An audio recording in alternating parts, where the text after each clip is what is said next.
Welcome back. Now in this video, we're going to be talking about the basic organization. And when you look at your script, one of the things that you can do to make the process very easy is to determine that each of the slides are going to be a scene in your video. And if that's the case, then what you're going to need to do is you're going to need to determine some keywords.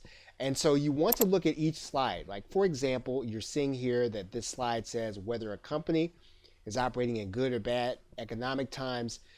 You want to determine which of these keywords you're going to try to display with a visual. Are you going to use a picture or are you going to use words? Basically, you're going to be able to use either picture or you're going to be able to use some words in order to display. You want to get a good sense of what that's going to be ahead of time.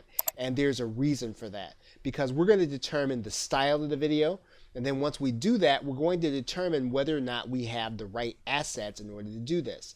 So the next stage in this process is to determine your keywords. Which of these phrases, which of these words are you going to display with an image? The next thing you want to do is to determine two basic directions of your video. Are you going to have a video that's going to primarily be about things? So in other words, your images that you're going to use to represent your keyword, are you going to use things and words, or are you going to use people and words? And it's easiest to display this with this image of Powtoon. So if you're going to have people and words in your videos, then that's one style of video. If you're going to have words and things, as you're watching here in this RSA video, that's another kind of video. And those are two basic directions that you can go as you determine what you want to display for your keywords, as well as what words you want to put into your video. Now there's a caution about using people in your videos.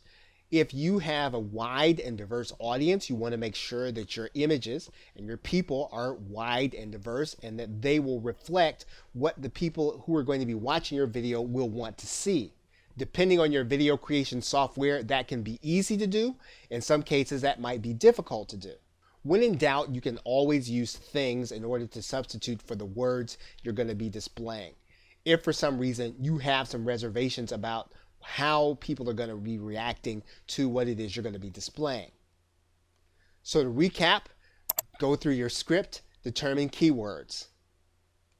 Then determine the basic direction and style of your video so that you can begin looking for both music and or images.